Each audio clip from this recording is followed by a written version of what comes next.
Bonjour vous toutes et vous tous qui allez peut-être regarder cette vidéo. Nous sommes le mercredi 22 avril 2020. Notre fils Thomas a 26 ans aujourd'hui, en confinement. Hier c'était Edith qui a eu 64 ans, en confinement aussi. Puis demain, notre cousine Céline, ça va être aussi son anniversaire, en confinement. J'ai décidé de faire une courte vidéo pour raconter quelque chose qui est chouette.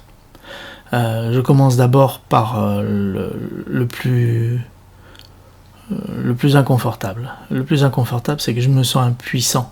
Beaucoup d'impuissance. Déjà qu'en général, dans la vie de tous les jours, ça fait de nombreuses années que je m'entraîne à accueillir mon impuissance, parce que je sais que ça arrive régulièrement. En plus, en ce moment, il y a vraiment beaucoup de choses qui se produisent, qui sont vraiment en dehors de mon pouvoir, encore plus. Donc, une forte sensation d'impuissance, que j'essaye d'accepter, d'accueillir autant que je peux, mais ça pèse quand même, je le sens bien, ne serait-ce qu'en vous parlant là. Alors, une nouvelle que je trouve chouette, c'est une petite chose, mais qui me fait plaisir. Nous avons un ami qui s'appelle Joseph, et qui a une association qui s'appelle Peluche et Grandes Oreilles. Et cette association a pour vocation d'apporter du bien-être, notamment par la musique. Et Joseph a eu l'idée de proposer aux EHPAD de la région de faire le tour d'une EHPAD grâce à ses machines de rue, parce que Joseph est un spécialiste des machines de rue. Il a inventé une Rosalie musicale, un vélo électrique avec un chariot musical.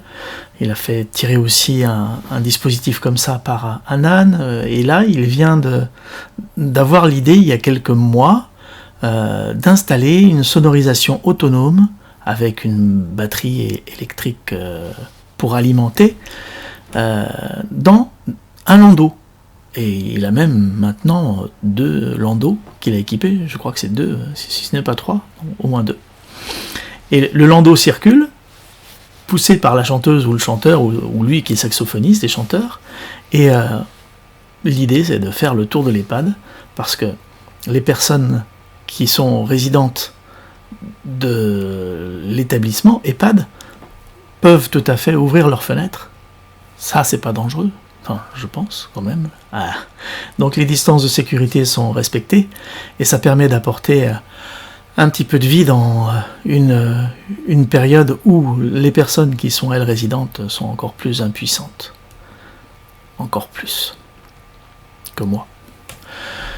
Donc je suis content de raconter cette histoire, parce que il se trouve que je connais une seule personne qui est directrice d'EHPAD, et qui est dans la même région.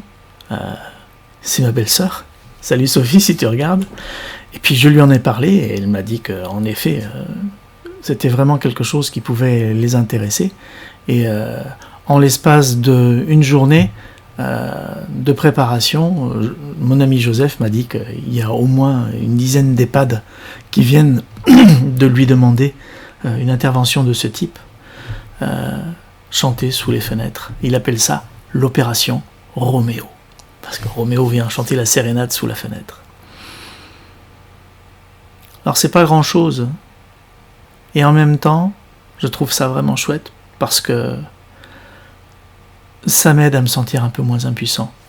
Qu'est-ce qui m'aide à me sentir un peu moins impuissant ? Je connais une seule personne qui est directrice d'EHPAD, et j'ai réussi, en les mettant en contact, à faire partie de ce petit dispositif qui fait que va y avoir des personnes dans l'EHPAD de Mouilleron-en-Paray, en Vendée, qui lundi soir vont pouvoir, j'espère qu'il fera beau, qui vont pouvoir ouvrir leurs fenêtres et entendre passer Joseph, qui leur jouera de la musique et leur chantera des chansons. Ouais, ça me fait vraiment plaisir. Donc je vous raconte ça parce que je me sens tellement impuissant que cette petite chose-là, ça me fait plaisir. Le déclencheur, c'est que Sophie, ma belle-sœur, m'a envoyé un message me disant « Joseph vient jouer à l'EHPAD lundi soir ». Et ça m'a vraiment fait cet effet-là dont je vous parle en ce moment. Cette sensation de soulagement. Parce que je me sens un peu moins impuissant. Voilà. C'est pour moi une nouvelle sympa. Et ça fait du bien des nouvelles sympas. J'espère que vous allez pour le mieux, vous et tous les êtres qui vous sont chers. Et je pense qu'on va réussir à traverser ça le mieux possible. Merci pour votre écoute. Au revoir.